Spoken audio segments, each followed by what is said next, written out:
Hello, आप देख रहे हैं सेल्फ ज्ञान और आज हम बात करेंगे कि डीएनएचजी का जो प्रोजेक्ट है आप उसको कैसे बना सकते हैं। स्टेप बाय स्टेप मैं आपको समझाऊंगा। सबसे पहले आपको अपना टॉपिक सिलेक्शन करना है। टॉपिक सिलेक्शन जो है कुछ थीम दी हुई होती है, उसके हिसाब से आपको सिलेक्ट करना होता है। फिर आपने प्रोजेक्ट काउंसलर और फील्ड गाइड से बात करना होता है कि भाई मैं इस टॉपिक के ऊपर बनाऊँगा। वो चेक करेंगे कि ये फिजिबल है कि नहीं है कि इस टॉपिक के ऊपर बनाना है ना। अगर वो फिजिबल है तो फील्ड गाइड बोलेगा ठीक है आप इसको बनाओ। प्रोजेक्ट काउंसलर बोलेगा ठीक है ये थ्योरेटिकल पॉइंट ऑफ व्यू से ठीक है, इसको आप बनाओ। जब आपका प्रोजेक्ट फाइनल हो जाएगा, अगर आपको हेल्प चाहिए कि कौन सा टाइटल होना चाहिए आपके प्रोजेक्ट का, तो आप मुझसे मैसेज कर सकते हैं, मैं आपकी हेल्प कर दूंगा। ठीक है।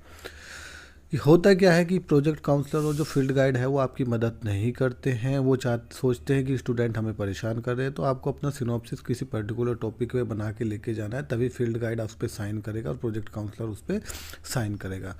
अब होता क्या है कि सारी चीज़ उनके ऊपर डालोगे, वो वैसे ही फ्री नहीं रहते, तो वो आपको मना कर देंगे, है ना। सारी चीज़ें आपको खुद ही करनी है। कहने के लिए वो आपके गाइड है, आपकी मदद करने वाले हैं, लेकिन वो कोई कुछ करता नहीं है। इसीलिए अगर आपको सिनॉप्सिस वगैरह भी बनवाना हो तो बना के लेके जाना, मेरे से हेल्प ले लेना, हमारी टीम से हेल्प ले लेना, लेकिन लेके जाना तभी वो साइन करेंगे। अदरवाइज़ आप वो चाहो कि वो आपकी पूरी मदद करे, आपको पूरा समझाए, कोई इतना हेल्प और इतना हेडेक नहीं लेता है।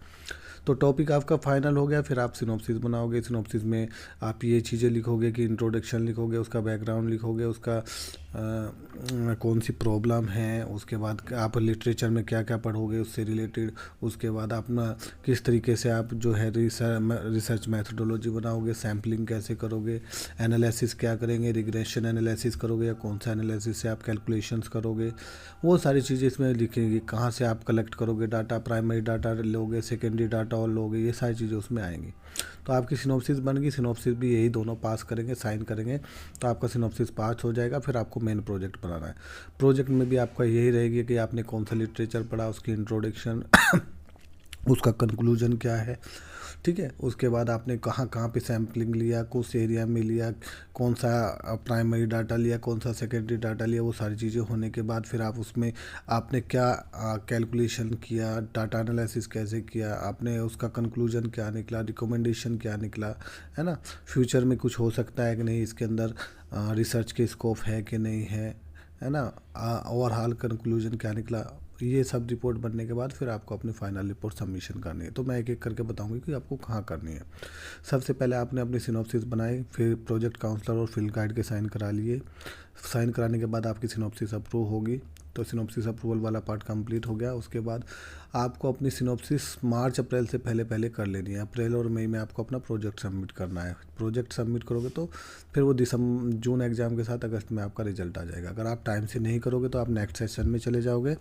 जब आप नेक्स्ट सेशन में चले जाओगे तो होता क्या है, वहाँ पे आपकी को सितंबर अक्टूबर तक अपनी सिनॉप्सिस अप्रूव करके प्रोजेक्ट बनाना होता है और अक्टूबर नवंबर में अपना प्रोजेक्ट सबमिट करना होता है। फिर आपका रिजल्ट आएगा फरवरी 2027 में। आपके ड्यूरेशन बहुत कम होता है कोर्स का, डीएनएचजी का।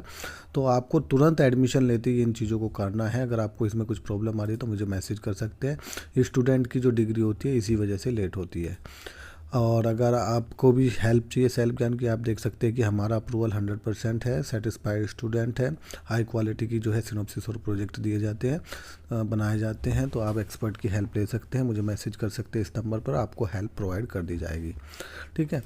अब बात करते हैं कि जब आपका प्रोजेक्ट बन जाएगा तो इस एड्रेस के ऊपर आपको भेजना है। DNHG for project evaluation, block number 12, SED department, IGNOU, Maidangarhi, Nai Delhi के एड्रेस पे, है ना।